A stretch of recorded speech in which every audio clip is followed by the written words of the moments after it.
Halo semuanya, selamat datang di channel Auto Driver. Seperti kita ketahui, Mercedes-Benz sekarang mengubah penamaan dari SUV-nya. GLA Class artinya SUV yang setara dengan A-Class, GLE Class artinya setara dengan E-Class, dan GLS adalah SUV yang setara dengan S-Class. Dan kini ada spesies baru, SUV yang setara dengan sedan mereka yang paling ikonik dan paling laris di dunia, yaitu C-Class. Sambutlah Mercedes-Benz GLC Class. Diluncurkan untuk melawan BMW X3, Mercedes-Benz GLC Class ini memiliki harga yang lebih rendah. Tipe termurah dijual seharga Rp899 juta off the road, sedangkan tipe eksklusif seperti mobil tes kami kali ini yang sudah dilengkapi dengan beberapa fitur tambahan dijual seharga Rp959 juta off the road. Itu artinya masih di bawah BMW X3 xDrive 20i yang dijual seharga Rp1.050 juta off the road. Tapi kalau Anda ingin varian yang lebih mahal lagi dari BMW X3, itu ada varian AMG Edition 45, tapi bukan berarti mesinnya 45 AMG, mesinnya tetap GLC 250 tapi dengan penambahan body kit dari AMG, kemudian dia juga dilengkapi dengan sunroof. Itu harganya Rp1.099 juta off the road. Tapi kita sekarang akan lihat unit yang paling populernya, yaitu GLC 250 eksklusif dan CKD. Hanya ada satu tipe mesin di Indonesia untuk GLC Class, yaitu tipe mesin 250, dan ini adalah sama dengan A250 C250 dengan unit 2000 cc turbo, tepatnya 1991 cc, dan tenaganya 211 HP serta torsi 350 Nm yang disalurkan ke 4 rodanya. Bukan melalui transmisi 7 speed dual clutch seperti di A-Class, bukan juga 6 speed, tapi dia 9 speed transmisinya. Kita lihat apakah 9 speednya berguna untuk akselerasi dan kehematannya.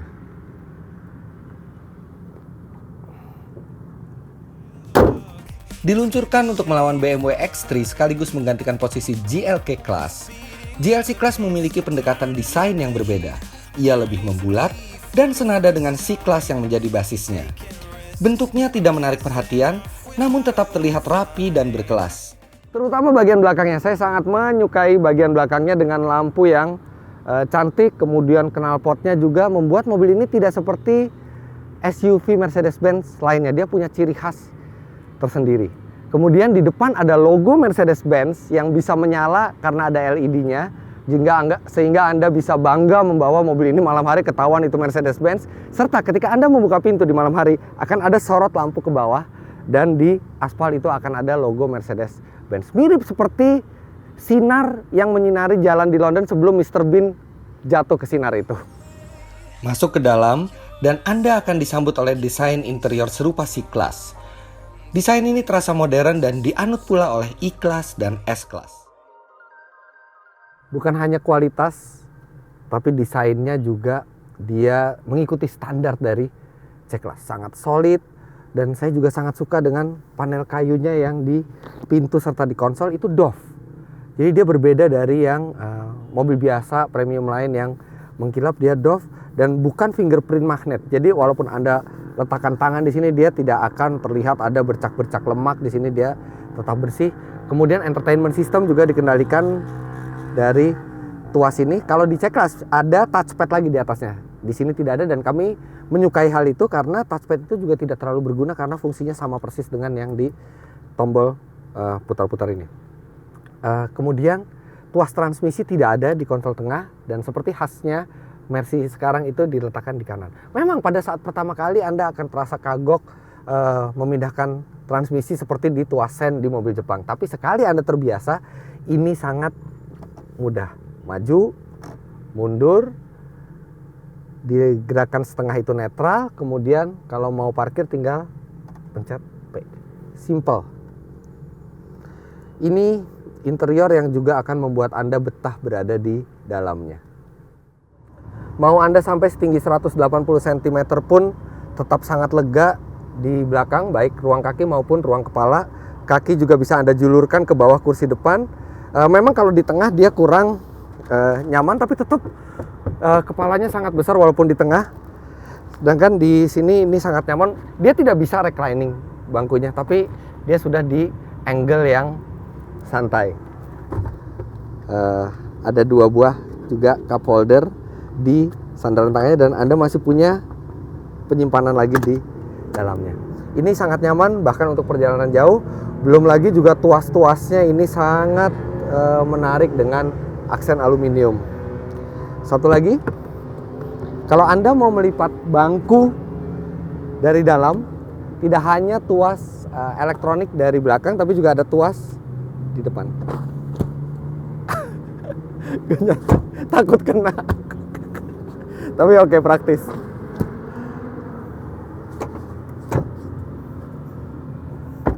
Untuk varian eksklusif, Mercedes-Benz memberikan power back door di belakang, walaupun nunggunya lama sekali sampai dia ke atas, tapi space-nya memadai. Memang dia sedikit tinggi sehingga agak merepotkan kalau misalnya bawa barang yang agak berat, tapi space-nya memadai, dan di bawah Anda masih punya space yang luas juga untuk menjaga, untuk menyimpan barang-barang yang Anda tidak ingin terlempar ke kanan ke kiri.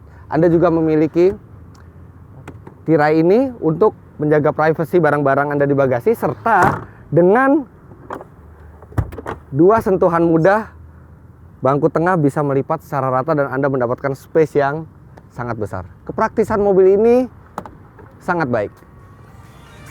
Sejauh ini kami cukup terpukau dengan GLC Class. Namun memang mobil ini masih memiliki beberapa kelemahan.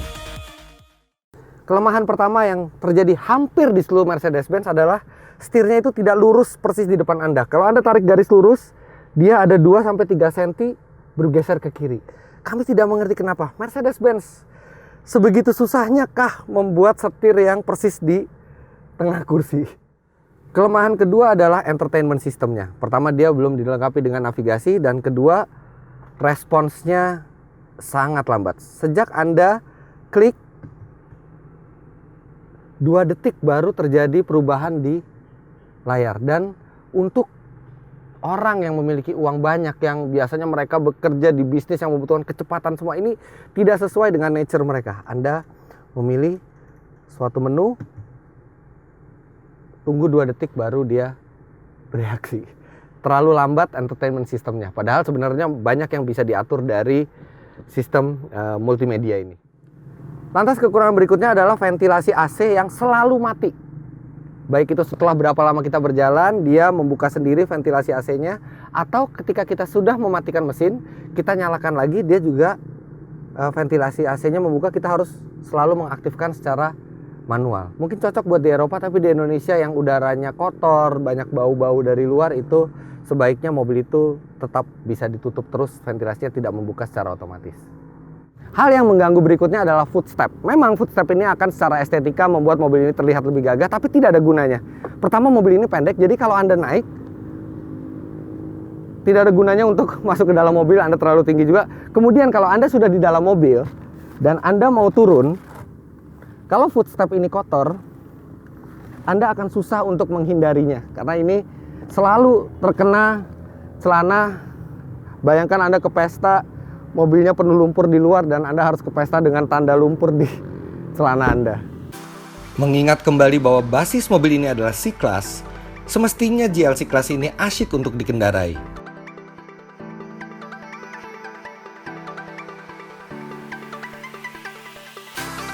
Karena dia berbasis dari C-Class, maka dia cukup asik dikemudikan. Memang karena electric power steering, dia feedbacknya tidak terlalu baik ke setir, kemudian remnya juga terasa kurang natural, tapi pengendalian mobil ini sangat baik, kemudian juga cukup presisi seperti apa yang kita prediksi ketika kita menikung. Mobil ini berubah arah juga dengan sangat baik. Pengendaliannya juga minim limbung, padahal karakter suspensinya empuk. Jadi ketika dipakai menikung dia cukup stabil, tapi kalau ini lewat posisi tidur seperti ini, kadang itu suspensi depan suka mentok ke stopper. Memang tidak sampai bunyi atau apapun, tapi kelihatan bahwa suspensi mobil ini lembut, namun ketika dipakai menikung, dia limbungnya cuma sampai sedikit, kemudian seperti ditahan. Jadi untuk ukuran SUV, karena dia memang bukan SUV yang terlalu tinggi, sedikit agak rendah, dia memang memiliki pengendalian yang sangat baik. Secara umum ada 5 mode berkendara yang bisa Anda pilih di mobil ini, dari mulai Eco, Comfort, Sport, Sport Plus, dan Individual. Individual Anda bisa pilih sendiri karakter mesinnya, setirnya. Kemudian mode-mode tersebut mengubah karakter dari mesin, transmisi, serta setir, tapi tidak suspensi karena tidak ada suspension control. Di luar negeri sebenarnya GLC itu ada yang model dengan air suspension, tapi tidak masuk ke Indonesia. Namun yang menyenangkan adalah sangat terasa perbedaan di antara Eco, Comfort, Sport, dan Sport Plus itu karena gearboxnya ini sangat fleksibel. Dia 9 speed, sehingga ketika kita masukkan ke mode Sport atau Sport Plus, dia bisa selalu menjaga di putaran yang optimal. Memang gearbox 9 speed ini rata-rata terpakai hanya 7-8, tapi ketika kita berjalan 100 km per jam ke atas, barulah gigi 9 itu aktif. Transmisi 9 speed yang diusungnya terbukti membuat mesin cuma berputar 1400 rpm di 100 km per jam. Dengan gearbox yang sangat banyak jumlah giginya, maka dia memiliki konsumsi bahan bakar yang cukup baik. Di dalam kota, kecepatan rata-rata 22 km per jam, dia mencatat 9,5 km per liter. Sedangkan untuk di rute tol di luar kota, itu bisa mencapai 15,8 km per liter. Dan Anda jangan lupa bahwa mobil ini memiliki mesin yang tenaganya kuat, sehingga laju 0-100 km per jam dengan bensin oktan 95 dan hasil pengetesan kami sendiri di Indonesia itu mencatat waktu 7,3 detik.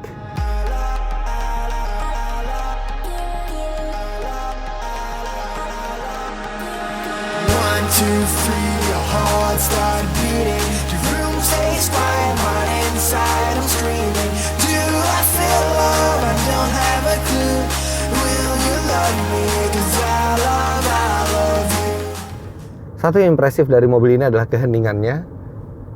Hampir tidak terdengar suara dari luar, samar-samar. Ada 2 Toyota Yaris lewat, saya tidak mendengar sedikit pun suara apapun dari mereka, kecuali kalau mereka klakson, itu pun juga tidak terlalu keras, sehingga kabinnya sangat tenang.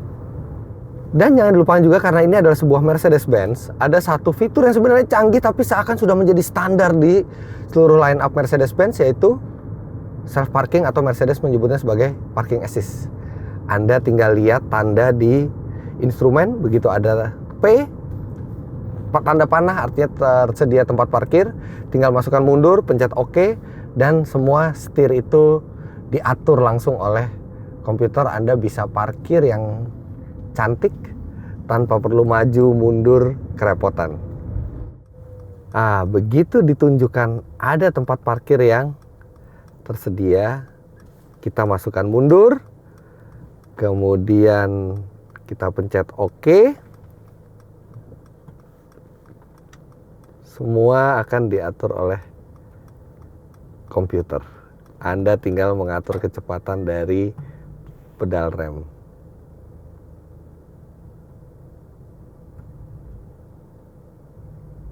Dia bahkan mengerem sendiri, saya tidak perlu mengerem.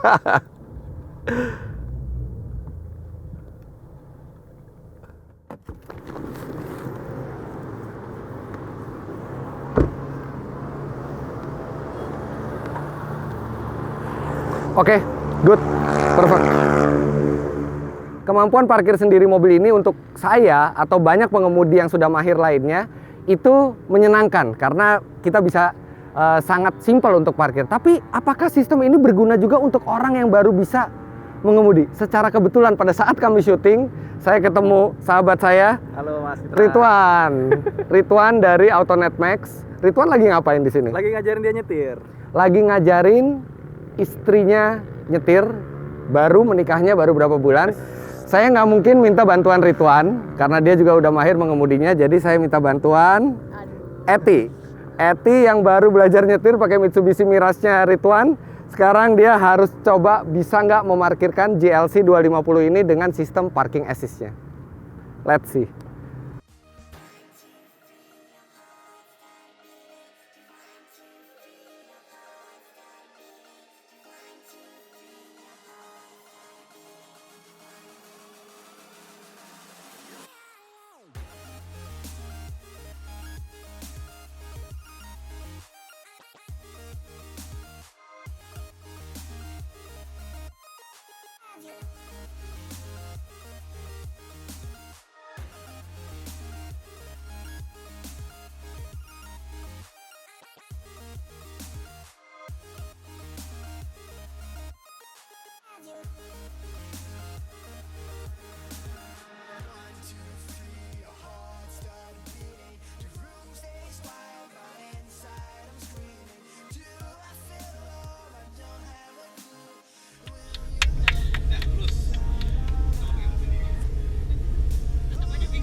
Gimana?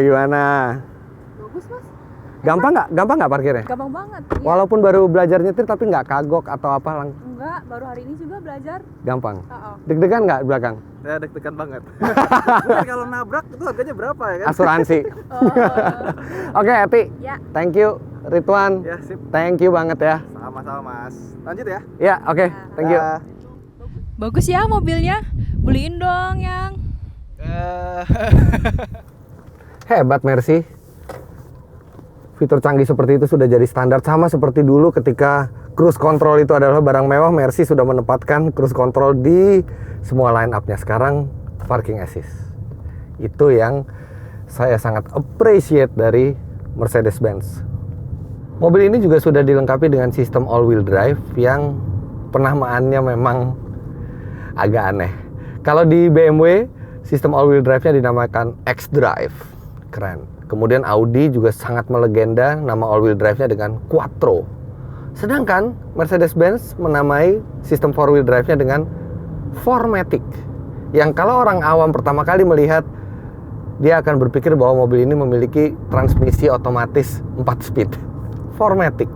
Mungkin 4MATIC itu maksudnya adalah four-wheel drive dan dia otomatis, semuanya dikendalikan oleh komputer. Memang mobil ini memberikan cengkraman yang baik pada saat start, akselerasi, atau di jalan licin, tapi memang bukan untuk off-road yang berat. Kami sudah mencobanya. Pertama, ground clearance-nya dia tidak terlalu tinggi, dan sistem four-wheel drive-nya juga berbeda dengan yang digunakan di Land Rover atau Range Rover gitu ya. Dia lebih soft, dia penguncian diferensialnya juga tidak sampai bisa mengunci 100%, sehingga ini hanya cocok untuk medan-medan licin yang sedikit kasar, yang mungkin membutuhkan traksi dari keempat roda, tapi bukan untuk yang hardcore.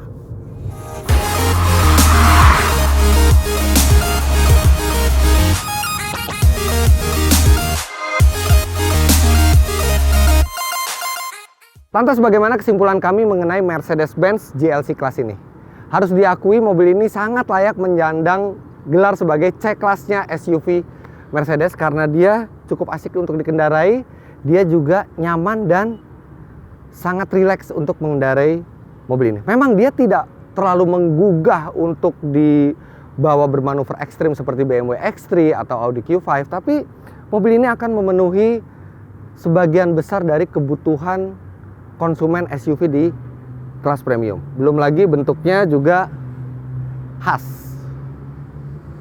Begitulah kira-kira hasil review kami terhadap Mercedes-Benz GLC Class ini. Jangan lupa Anda klik like bila menyukai video ini serta komen di bawah. Main-main juga ke website kami di www.autodriver.com serta subscribe ke channel kami kalau Anda belum subscribe. Terima kasih Anda sudah menyaksikan. Sampai jumpa di video review kami selanjutnya.